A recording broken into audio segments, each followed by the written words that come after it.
building sustainable workplaces, nurturing talent acquisition, well-being, and stability in the African context and beyond.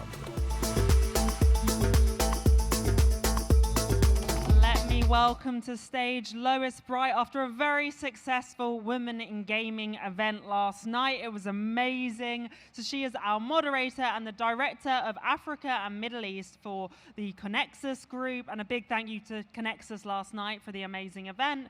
We have Nannekie van der Schyff, the Senior Talent Acquisition Specialist at Initiate International, Jayson Jones, Business Consultant at Jones Consulting, and Ondela Vundisa, the Account Manager at Phoenix 7. Thank you. Enjoy, everyone. Thank you, Lily, and very well done on the pronunciation of all those names. Cool. Right, well, we are going to kick off with quite an interesting panel. So I'm going to introduce each of them so you can get a bit of background. So it's actually quite diverse. So we've got Jayson, who's got 20 years in HR, 10 years in gaming, but he'll tell you about that. Nannekie, who has worked both the client side for an online casino and also works within recruitment now across the African continent. And then Ondela, who has been in several different industries and then for the last few years has now been in gaming, working both for local market operators, platform providers, and also European too. So Jayson, why don't you give us a little bit more insight into your background? Okay, so most of my career has obviously been in iGaming. It's about 10 years, focusing on people and culture as well as organizational effectiveness. The rest of, I think I've got about 20 years in HR itself. But yeah, that's my background. It's got the whole HR framework behind it as well. Awesome. And Nannekie? I come from a casino background. As an operator, I worked on the operational side. So I started right from the bottom as an agent, right to customer service manager, VIP. So I'm people orientated, and then into now talent acquisition, both from the operator side as well as now doing the independent working with various organizations. Cool, thank you. And Ondela? Hello everyone. So I come from a business relationship specialist background. So I've worked in several industries. I started in the iGaming a couple of years ago, worked mainly for game providers in South Africa as well as internationally. Thank you. Awesome, thank you. So for those of you who don't know me, I've also spent the last, I've been in South Africa for the last 17 years, but for the last 13 years I've been recruiting in the iGaming industry, so across the African continent. From that perspective, we've got a really strong panel of people who understand both the international areas of HR and recruitment and also local market, whether that's here in South Africa or, to be honest, across the whole continent. So I'm going to kick off in a sort of workflow perspective of recruitment, because obviously the start of the process when you are hiring people into a business, before you even got into the nice fluffy HR things that keep people inside a business, we're looking at recruitment. So Nannekie, maybe you can talk a little bit about what employers are doing and what they could do more of in terms of attracting talent into their business through their employer brand. So post-COVID 2020, it's now become a field, I would say, where it's no longer, employees looking for ideal candidates, but more a candidate-focused environment where candidates are more putting employers under the pump line and saying, what can they offer me? Why should I work for this company? And we're finding that before we even mention, remuneration or things like that, there are, what does the company offer? What are the benefits that are going to help me maintain a work-life balance? What are the opportunities that are there for me to develop and grow? How is the company looking after me as an employee in terms of my holistic well-being? And that is some of the things that we've asked the employers that we have on our books, and we've said to them, the companies, and asked that they give us a short, overview of what they are doing. And we're finding that more and more we have to kind of educate and say to them, you have to have something that's attractive besides money. It's not for everyone about money, but it's about what the company can do. And we have some that are leading the forefront in this, and they've come and brought out, they are very innovative, and they've actually done so much success with the candidates that that have landed in their organizations, and we're finding that that works. But we are saying now in 2024, it's definitely more an environment where candidates are saying, this is what I need before everything else. And this is what we have been trying to translate into the African industry. Great, thank you. So actually, I've got a question for each of you to answer. We're not going to name any names here, because that's not what we're for, but what are we doing well in Africa when it comes to attracting top talent, and what do we still need to implement that we could take from other nations or other continents that we could impact here? I know, Jayson, you've got a lot of experience in this because you've worked for a gaming business for 10 years where you were working both UK, Europe, Africa markets, so you've got really good understanding. So what would you say that we could do? What are we doing well, and what do we still need to catch up with? So in my experience, like I said, I've been in South Africa and Africa, UK and Europe. So I think a lot of the companies, when we brand ourselves and we're advertising, the role for the candidate looks beautiful. And I think what the challenge is at times is that a lot of the candidates at times, when they get to the company, the onboarding process is not as the interviews went and as the recruiting went. The onboarding is never what it sometimes seems. So that's sometimes the challenge.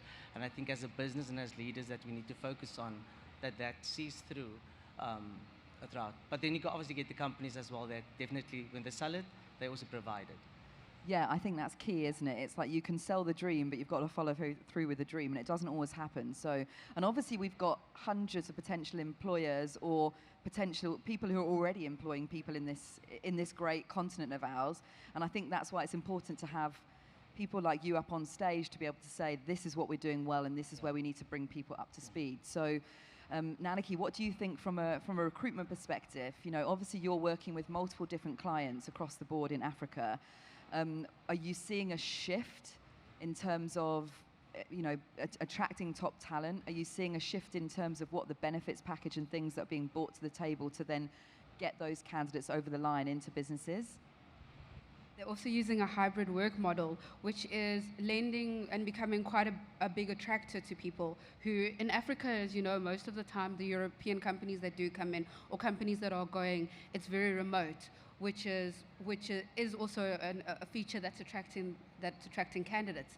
The biggest thing, however, has been the hybrid work model, and that's brought in the top talent and the crop of the cream, because having that versatility to be able to have that work-life balance, which is so important, and development, those have been key factors that companies are starting to, we have seen the shift and the mindset changing in terms of that. Yeah, I think COVID obviously changed globally, didn't it, in terms of like HR practices, but I guess when you look at Africa as a continent, or if you look at individual countries, we definitely were not a continent that would have allowed work from home. And obviously, with COVID, it's changed things, definitely. So Ondela, from your side, you're now working for a European business down here. Are you focusing on the African market? Are you actually looking after Africa and then working for this European business? So we're not focusing on the African market yet. It's a goal that we're busy with this year. So mainly our clients are in Europe, Asia, Latam areas, in those regions. So you can imagine, I work with colleagues in Japan, I work with colleagues in Malta, the time differences as well. So it does, afford me also kind of like, a great work-life balance. I'm able to, kind of like manage my work, manage my tasks at my own time, but also, bearing in mind that I'm working with a team that's probably 7 hours ahead of me. So it's, it's quite beneficial. It's literally, I think, since COVID, created a sense of relief on our sides as candidates or employees or contractors in the iGaming space. So I'm going to ask something quite controversial. We're not going to name any names or anything here, but so when you're working for a European business, let's be frank here, they're probably paying you in a currency that's maybe stronger than ZAR or one of the other currencies. Is that all they're attracting you with? Because, work from home, you can do that for most South African businesses. So what is, if you were to speak out to, all these businesses here, there's a lot of non-African based businesses here that might want to hire and attract top talent, because we have amazing talent, by the way. We have amazing talent in Africa in the gaming industry. I mean, there are so many people that you could be hiring in this market. And what else can they offer? Because what I've seen, and this is just my personal opinion here, obviously from running a recruitment business, lots of these individuals who are being hired by European businesses who are getting attracted by high salaries, within 6 months they're back in the job market again, because it's not about money. It's never only about money. And do you think that you would be working for this European business if they were offering you other, if there were other benefits on top? Do you think I know the work from home and money aside, but like, we're going to go back to Jayson just now, because Jayson was building big businesses from a transformation perspective, and they were offering huge amounts of fringe benefits. I mean, the list is like an A4 page. So are you missing having that business where they are African focused? To be honest, okay, firstly, yes, the currency is strong, you know, which is can't deny it. Great. I'd say I'm quite fortunate at this space where I am right now. So I'm not able to get all the benefits because I'm not, I'm not located in Europe. I'm in a space where, my remuneration is more or less the same as what an employee, who's based in Europe would get. But then also because of the culture of the company, they've said, what's going to happen. Our plans are part of saying that we want you to be with us. We would like you to relocate. We are willing to do this for you and your family. So it's, yes, the money was there, but it's also the human aspect, that also attracted me to be part of, of the team. Okay, great. So then I'm going to ask you a question, Jayson, because like I said, the business you were working with for 10 years had an A4 page worth of benefits. And, when we would look at them and be like, wow, this is amazing. Do you think that's a good retention strategy? Do you think that those fringe benefits, when it came down to the wire, that you were able to retain talent inside the business based on the fact that you had quite a lot of things like, school fees, for example, or, free lunches or baristas or massages, hairdressers, you name it, you had it. Do you think those were great tools to keep people? One question, sorry, this is loaded. And then do you think during COVID that changed because everyone's mindset shift changed from what was important? Were those fringe benefits important because you had to go into an office every day? And were they still important when you were then working from home? Sorry, I know it's loaded, but I'm going to pass it over to you. No, definitely. I'm going to say yes. Prior to COVID, I think the companies that I've worked with definitely had the whole package. The retention rate was very low. But we saw the difference when it came to after COVID, because now people got the taste of working at home. And I think something that spiked was mental well-being. I think a lot of the companies hasn't done the transition of the well-being perfectly from in-office or on-site to that of a hybrid and or remote working, because there is such things like, they call it remote depression for staff working at home. And I think that transition hasn't happened yet, or properly or effectively, by all organizations. Because the people want it, it's less expenses on them, it's less stress on traffic, but not realizing there's a different kind of genre or depression that comes from home.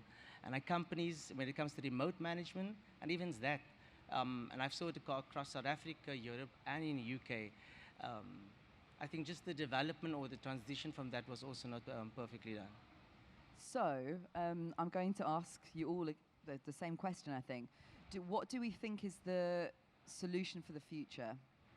Do we think we need to be looking at, totally working from home? Do we look at hybrid? Are we looking at going back into an office? Because, again, because we have a lot of intel inside our business, we obviously speak to hundreds of employers.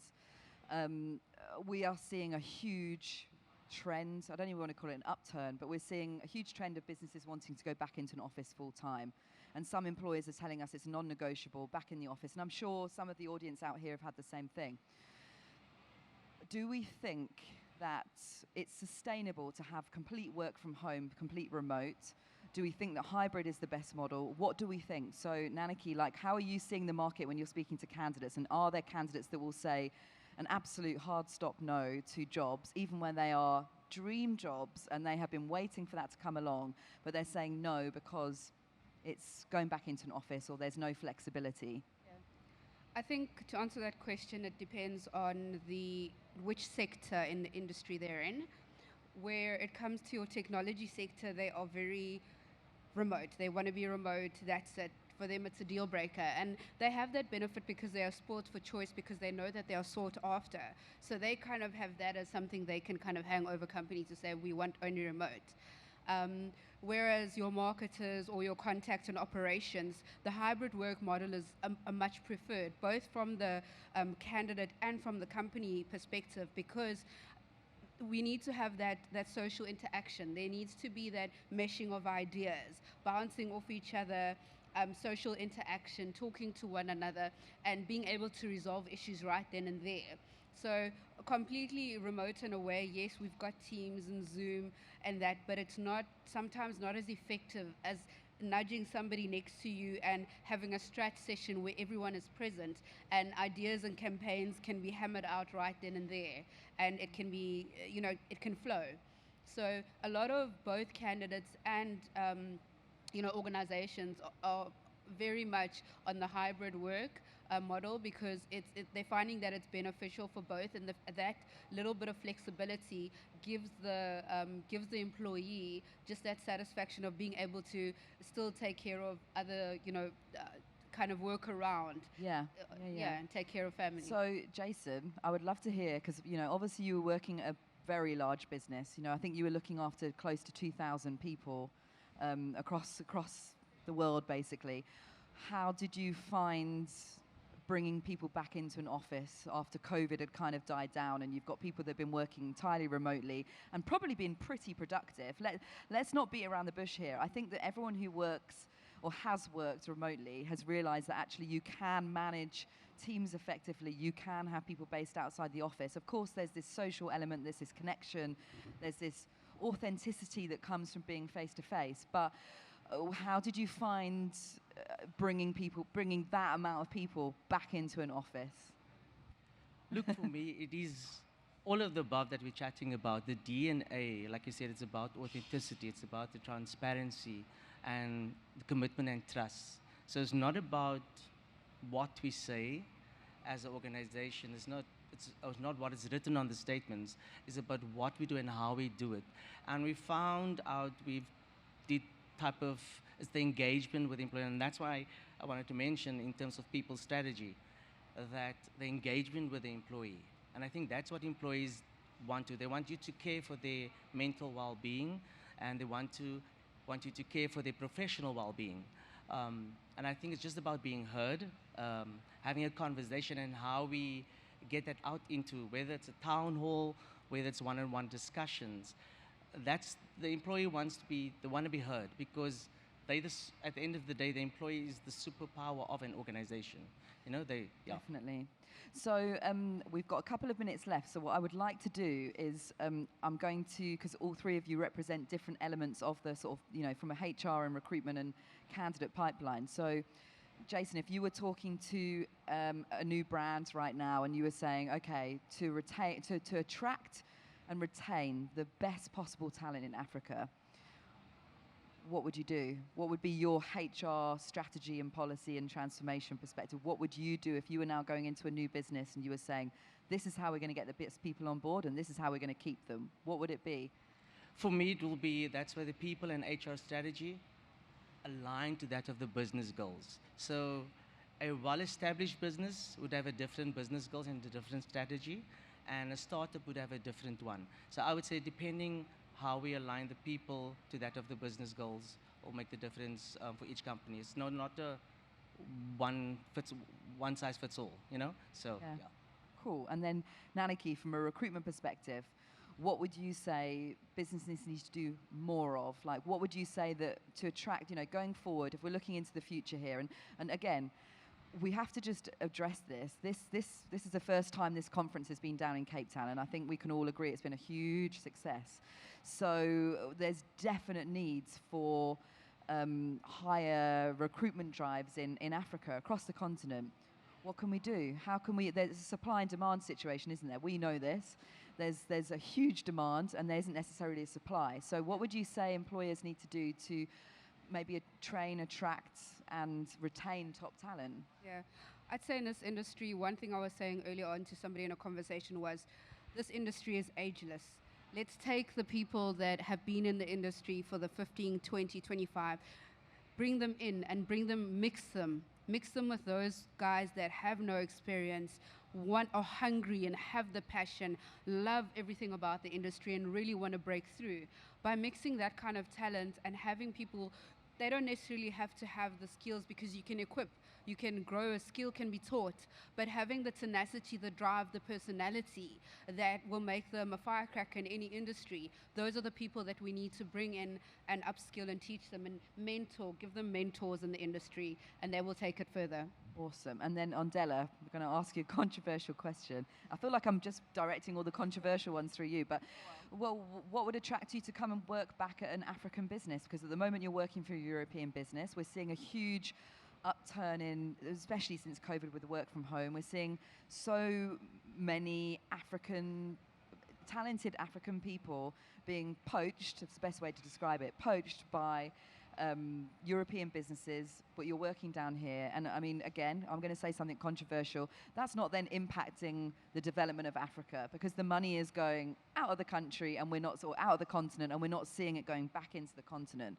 So for people like you who've got experience in the industry and you're now working for a foreign business, what would attract you back to working for an African business? Geez, that's a tough one. Sorry, ending on a good one. Yeah. To be honest with you, what I've noticed also, in the industry in Africa or in South Africa, there's a lot of structure in the companies where you have to report, or things have to take a couple of days before being done. You need approval for this and this and that. Whereas, in other countries or in other regions, you have more flexibility to also kind of like find yourself and make decisions and make mistakes. Whereas here with the structure, if things don't go accordingly, then it's just like a wreck. And then on this side, you have to learn from it. Obviously, it's going to be and cost you in whatever way, but you've got that freedom. So besides the money, because the salary ranges are very different. It would have to be remuneration and also a better management.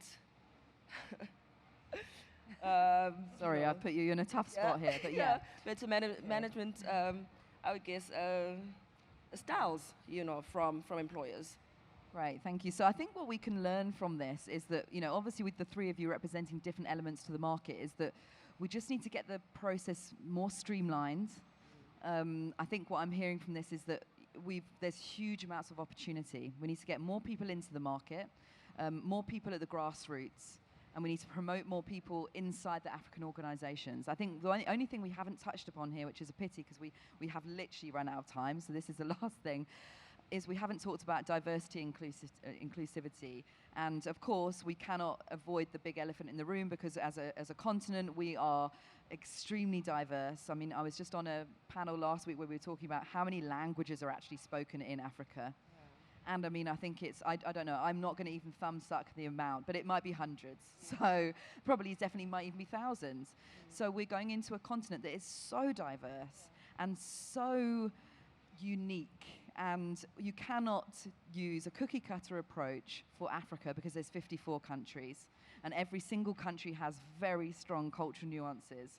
So, and I think operators would have seen this when they go from one, if they go from one country into another country in Africa. And so I think the same needs to be applied to hiring people. So thank you, Jayson. Thank you, Nannekie. Thank you, Ondela. You have been great. I think we could have probably spent another half an hour on stage debating all of this, but I really appreciate all your thoughts and insights. And yeah, thank you for everyone who has listened, and hopefully we will be back on stage talking about something more progressive next time. So thanks very much. Thanks.